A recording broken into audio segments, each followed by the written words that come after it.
پاکستان کے نئے صدر جسٹس ریٹائرڈ رفیق تارڑ نے جنرل مشرف کی جانب سے خود کو زبردستی صدارت سے نکالنے پر اپنا احتجاج مشرف کے آخری سلیوٹ کا جواب نہ دے کر ریکارڈ کروایا، جس سے اقتدار کا بھوکا جرنیل شرمندگی کی دلدل میں دھنس گیا۔ 7 مارچ سن 2022 کو طویل علالت کے بعد 92 برس کی عمر میں لاہور میں انتقال کر جانے والے سابق صدر مملکت جسٹس ریٹائرڈ محمد رفیق تارڑ عدالتی حکم امتناع پر صدر مملکت کا انتخاب لڑنے والی واحد پاکستانی سیاسی شخصیت تھے۔ رفیق تارڑ کی ایک اور انفرادیت یہ ہے کہ وہ ملک کے ان سویلین صدور میں سے ایک تھے جو اپنے عہدے کی آئینی مدت مکمل نہ کر سکے اور انہیں وقت سے پہلے ہٹا دیا گیا۔ یاد رہے کہ وہ صدر فاروق احمد خان لغاری کے مستعفی ہونے کے بعد سن 1998 میں صدر مملکت کے منصب پر فائز ہوئے۔ فاروق خان لغاری نے اپنی محسن بے نظیر بھٹو سے غداری کرتے ہوئے ان کی حکومت ختم کر دی تھی، جس کے بعد وہ خود بھی مکافات عمل کا شکار ہوئے اور نواز شریف حکومت کے ہاتھوں نکالے جانے سے بچنے کے لیے مستعفی ہو گئے۔ 12 اکتوبر سن 1999 کو نواز شریف حکومت کے خاتمے کے بعد پرویز مشرف نے جب رفیق تارڑ پر استعفیٰ دینے کے لیے دباؤ ڈالا تو انہوں نے کمال جرت کا مظاہرہ کرتے ہوئے کہا کہ چیف ایگزیکٹو یعنی پرویز مشرف میرا ماتحت ہے، اس لیے میں اس کو استعفیٰ نہیں دوں گا۔ بہرحال جب حالات دیگرگوں ہوئے اور بندوق والوں نے ان پر براہ راست استعفے کے لیے دباؤ ڈالا تو رفیق تارڑ نے مصلحتاً مستعفی ہوئے بغیر ایوان صدر سے جانے کا فیصلہ کیا۔ اس تاریخی لمحے آرمی چیف اور چیف ایگزیکٹو کے عہدے پر براجمان پرویز مشرف نے انہیں سیلیوٹ کیا، لیکن رفیق تارڑ نے روایت کے برخلاف سیلیوٹ کا جواب نہ دے کر مشرف کو شرمندگی اور خجالت کی دلدل میں دھکا دے دیا۔ یوں سن 2001 میں رفیق تارڑ غیر آئینی طریقے سے اپنے عہدے سے ہٹا دیے گئے۔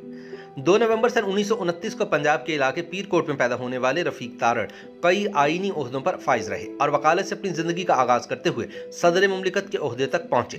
سابق chief justice Pakistan justice Sajjad Ali Shah کے بارے میں ایک متنازع انٹرویو دینے کی وجہ سے رفیق تارڑ کے کاغذات نامزدگی مسترد ہو گئے تھے، تاہم انہوں نے عدالت سے حکم امتناع حاصل کیا اور یوں صدر پاکستان کا انتخاب لڑنے کے لیے اہل ہونے والے واحد صدر مملکت بنے۔ رفیق تارڑ نے قانون کی ڈگری حاصل کرنے کے بعد وکالت شروع کی اور پھر کچھ عرصے بعد ضلعی عدلیہ سے منسلک ہو گئے۔ وہ اپنے سیاسی خیالات کی وجہ سے سابق وزیر اعظم ذوالفقار علی بھٹو کے نقاد بھی رہے۔ سیشن جج کے عہدے سے رفیق تارڑ لاہور ہائی کورٹ کے جج مقرر ہوئے اور پھر اسی ہائی کورٹ کے چیف جسٹس بھی بنے۔ سن 1994 میں وہ 65 برس کے ہونے پر سپریم کورٹ سے ریٹائر ہوئے اور پھر اپنے سیاسی سفر کا آغاز کیا۔ سابق وزیر اعظم نواز شریف کے دوسرے دور حکومت میں پنجاب سے سینیٹر منتخب ہوئے۔ نواز شریف کے اس وقت کے chief justice Pakistan justice Sajjad Ali Shah کے ساتھ تعلقات خراب ہوئے اور تنازع شدت اختیار کر گیا تو سینیٹر رفیق تارڑ نے نواز شریف کا کھل کر ساتھ دیا۔ Chief justice Pakistan justice Sajjad Ali Shah اور وزیر اعظم نواز شریف کے درمیان تنازع کے دوران سپریم کورٹ کوئٹہ رجسٹری میں جسٹسز پر مشتمل بینچ نے اپنے چیف جسٹس کے خلاف ہی فیصلہ دیا۔ اس فیصلے سے جسٹس سجاد علی شاہ کی پوزیشن مزید کمزور ہوئی۔ مختلف حلقوں میں یہ بات گردش کرتی رہی کہ اس فیصلے کے پیچھے سینیٹر رفیق تارڑ کا اہم کردار رہا ہے اور ان کی کوششوں سے یہ فیصلہ آیا۔ جسٹس سجاد علی شاہ کی پوزیشن کمزور ہونے کے بعد اس وقت کے صدر مملکت فاروق خان لغاری جو ان کے ساتھ تھے اپنے عہدے سے مستعفی ہو گئے۔ نئے صدر مملکت کے لیے سینیٹر رفیق تارڑ نے بھی کاغذات نامزدگی جمع کروائے، لیکن چیف الیکشن کمشنر اور سپریم کورٹ کے جج جسٹس مختار جنیجو نے 7 روزہ تقریر میں عدلیہ مخالف انٹرویو پر رفیق تارڑ کے کاغذات نامزدگی مسترد کر دیا۔ رفیق تارڑ نے اس فیصلے کو لاہور ہائی کورٹ میں چیلنج کیا تو جسٹس ملک محمد قیوم نے انہیں مشروط طور پر الیکشن لڑنے کی اجازت دے دی۔ بعد ازاں لاہور ہائی کورٹ کے لارجر بینچ نے رفیق تارڑ کی درخواست منظور کر لی اور چیف الیکشن کمشنر کے ان کے کاغذات نامزدگی مسترد کرنے کے فیصلے کو قلعدم قرار دے دیا۔ صدارتی انتخاب میں رفیق تارڑ نے اپنے مد مقابل سابق وزیر دفاع اور پیپلز پارٹی کے رہنما آفتاب شعبان میرانی کو شکست دی اور ملک کے نئے صدر منتخب ہو گئے۔ سابق آرمی چیف جنرل مشرف نے 12 اکتوبر سن 1999 میں نواز شریف کی حکومت ختم کی، لیکن رفیق تارڑ کو عہدے سے نہیں ہٹایا۔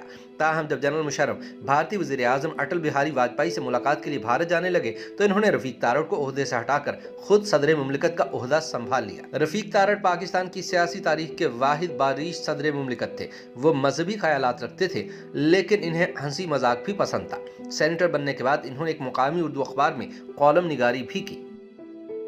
YouTube پر گوگلی نیوز دیکھنے کے لیے youtube.com کی سرچ بار میں googly news T V type کریں۔ گوگلی نیوز کے پیج پر سرخ رنگ کے سبسکرپشن والے بٹن پر کلک کرنا نہ بھولیے۔ YouTube پیج پر اپلوڈ ہونے والی ویڈیوز سے باخبر رہنے کے لیے بیل آئیکن پر کلک کیجیے۔ آپ کو ہر نئی ویڈیو کے بارے میں نوٹیفیکیشن موصول ہو جائے گا۔